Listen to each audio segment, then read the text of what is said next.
Thomas ഐസക്കിനെ കോൺഗ്രസിലേക്ക് കൊണ്ടുവന്നാൽ അദ്ദേഹത്തിന് ഭാവിയുണ്ട് എന്ന് കൃത്യമായി പറഞ്ഞിരിക്കുന്നത് ആലപ്പുഴയിലെ കോൺഗ്രസ് ഘടകം തന്നെയാണ്.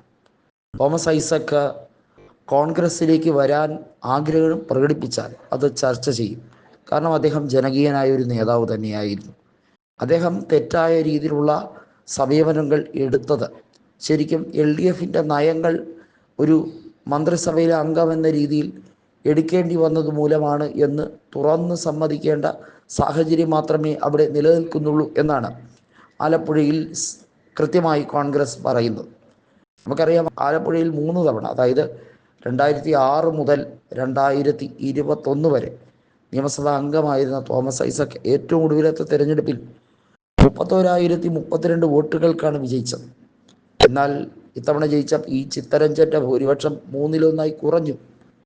ഈ സമാനമായ സാഹചര്യം കൊട്ടാരക്കരയിൽ ഉണ്ട്, കൊല്ലം ജില്ലയിലെ കൊട്ടാരക്കരയിലുണ്ട്. അവിടെ ആയിഷ പോറ്റി 42,500 വോട്ടുകൾക്ക് ജയിച്ച 2016 നിയമസഭാ തെരഞ്ഞെടുപ്പിൽ കിട്ടിയതിൻ്റെ 4/1 ഭൂരിപക്ഷം പോലും പിന്നീട് മത്സരിച്ച KN ബാലഗോപാലിന് കിട്ടിയില്ല. അദ്ദേഹം നിലവിൽ ഇപ്പോൾ മന്ത്രിസഭയിലെ നിർജീവമായി നിൽക്കുന്ന ഒരു മന്ത്രിയാണ്. കേരളത്തിൻ്റെ അവകാശവാദങ്ങളൊന്നും തന്നെ ചോദിച്ചു വാങ്ങാൻ കെൽപ്പില്ലാത്ത, അതിന് കഴിവില്ലാത്ത ഒരു മൊണ്ണയായ ഒരു മൊന്തം പഴമാണ് KN ബാലഗോപാൽ എന്ന് കൃത്യമായി എല്ലാവരും രേഖപ്പെടുത്തുന്നു. ഇങ്ങനെയുണ്ട് ഒരു ധനകാര്യമന്ത്രി, ഒരു ഒട്ടും ചടുലമല്ലാത്ത ഒരു വ്യക്തിത്വം.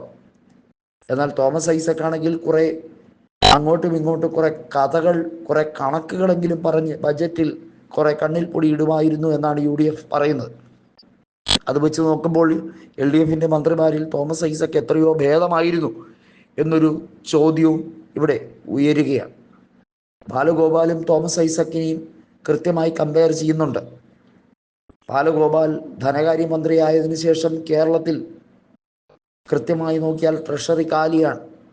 ഒരു സമയത്ത് പോലും സർക്കാർ ജീവനക്കാർക്ക് പോലും കൃത്യമായി അവരുടെ ശമ്പളം കൊടുക്കാൻ കഴിയുന്നില്ല എന്നൊരവസ്ഥയിലേക്ക് വരികയാണെങ്കിൽ എന്തിനാണ് പിന്നെ ഇങ്ങനെ ഒരു മന്ത്രി എന്ന ചോദ്യം സർക്കാർ ജീവനക്കാർ തന്നെ ചോദിക്കുന്നു. ഒന്ന് ആലോചിക്കുക, ഇടത് സംഘടനയാണ് ഏറ്റവും കൂടുതൽ ശക്തമെന്നിരിക്കെ ആ സംഘടനയിൽപ്പെട്ടവർ തന്നെ മന്ത്രിയെ പരസ്യമായി അധിക്ഷേപിക്കുമ്പോൾ പിന്നെ എന്താണ് ചെയ്യുക? അത്തരത്തിലേക്കാണ് കാര്യങ്ങളുടെ കിടപ്പ്. പിണറായി വിജയൻ മന്ത്രിസഭയിൽ ഏത് മന്ത്രിക്കാണ് അല്ലെങ്കിൽ തന്നെ കഴിവുള്ളത്? സാക്ഷാൽ മുഖ്യനടക്കമുള്ള എല്ലാവർക്കും എല്ലാ രീതിയിലും അവരുടെ സ്വജനപക്ഷപാതവുമായി മുന്നോട്ട് പോകുമ്പോൾ സ്വന്തം കുടുംബത്തെ സംരക്ഷിക്കണം എന്നുള്ളതല്ലാതെ നാടിനെയോ നാട്ടുകാരെയോ സംരക്ഷിക്കാൻ അവർക്ക് യാതൊരു ധാർമ്മികതയും ഇല്ല എന്ന രീതിയിലേക്കാണ് പറഞ്ഞു പോകുന്നത്. അതുകൊണ്ട് തന്നെയാണ് ഈ മന്ത്രിസഭ ഏറ്റവും കൂടുതൽ ഒരു കെട്ടകാലത്തെ അനുസ്മരിപ്പിക്കുന്ന രീതിയിലേക്ക്, നൂറ്റാണ്ടുകൾ പിന്നിലേക്ക് വലിച്ചിഴക്കുന്ന രീതിയിൽ വികസന മുരടിപ്പിലേക്ക് കേരളത്തിനെ കൊണ്ടുവന്നെത്തിക്കുന്നത്. ഇത് ഇനി ശരിയാക്കാൻ കഴിയുമോ? LDF വരും, എല്ലാം ശരിയാകും എന്നതായിരുന്നു 2016 ഇടതുപക്ഷത്തിൻ്റെ സ്ലോഗനെങ്കിൽ ആദ്യം ശരിയാക്കിയത് അവർ VS അച്യുതാനന്ദനെയാണ്.